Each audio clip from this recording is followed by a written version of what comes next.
God bless your family. Pastor Mel here on day number 9 of your 2-week supply of God Hope Me. And we're 3 days in front of Resurrection Sunday. I hope the days behind us have been filled with thought-provoking, spirit-stirring content. I hope your heart and your mind has been challenged, encouraged, and overall blessed. If you've not done it, it's still not too late.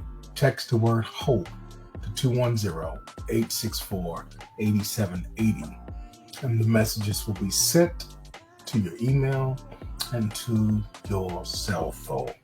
But here we are on day number 9, where the theme is God Hope Me, not to base my hope on what I see, but on who you are and what you say. Now that's going to come out of Romans chapter 8, verse 24 and 25. Let me read that for you. For we were saved in this hope, but hope that is seen is not hope.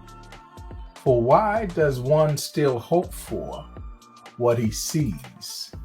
But if we hope for what we do not see, we eagerly wait for it with perseverance. Y'all remember back in the day, it was the early 70s. It was the Dramatics, if I'm not mistaken. And they had this song, What You See Is What You Get.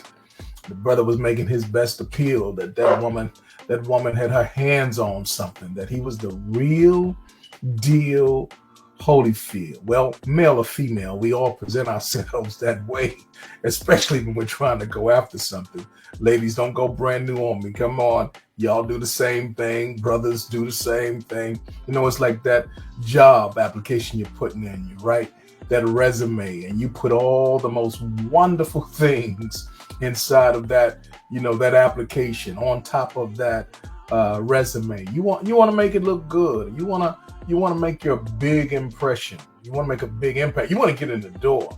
And they say a first impression is a lasting impression. But we know for a fact you didn't put everything down on that resume. I know that to be true.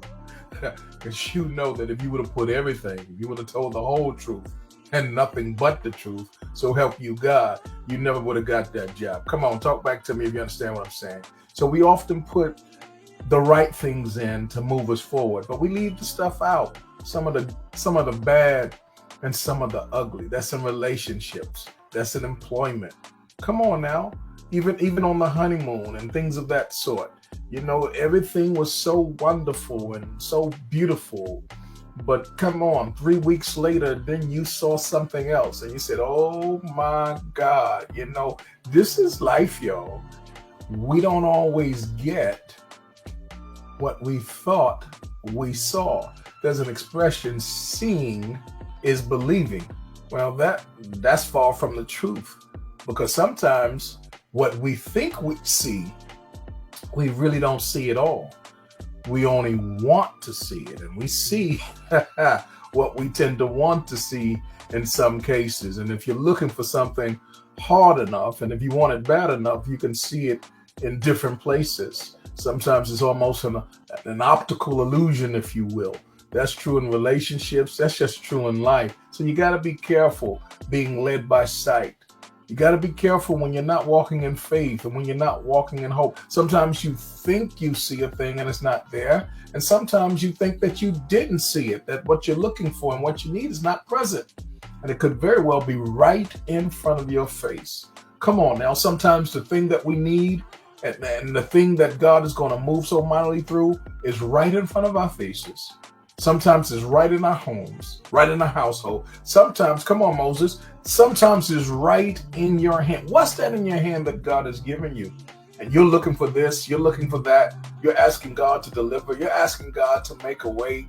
But if he gave you eyes and a heart filled with hope, you would see that you already have in your possession everything you need for your task, everything you need for your assignment. Too many times, y'all, we're hoping for things. We're praying for things that are right in front of our faces. Remember what Jesus told our brother Thomas. Now, we give Thomas a hard time, but he wasn't all that bad. I mean, just like us, he had ups, he had downs. Sometimes he could see, sometimes he was totally blind. On this particular occasion, all the other disciples, they had already seen the Lord, the death after the crucifixion. Now he's resurrected. They're seeing him, but Thomas was not there.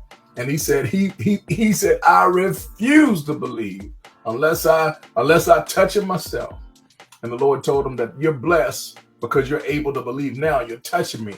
But the Lord said, more blessed are those who, having not seen, yet they believe. That's what hope is all about, y'all. Being able to keep your faith intact. Being able to keep your belief, that you will stay believing God, even when it doesn't look like it. Even when, what you see is not what you've gotten. When there's a delay. But delayed does not mean denied. And just because you can't see it doesn't mean you can't be it, you can't do it, and you can't have it. Keep your hope in God. God, hope me, beloved. Let that be your prayer today. Let me pull it back up. God, hope me, not to base my hope on what I see, but on who you are and what you say. Stay with us a couple of more days. 3 days in front of Easter, Resurrection Sunday. Share this message with someone. They need to stop looking out there and use their heart to see what God has already showed and what God has already said. Love you guys. We'll see you on tomorrow.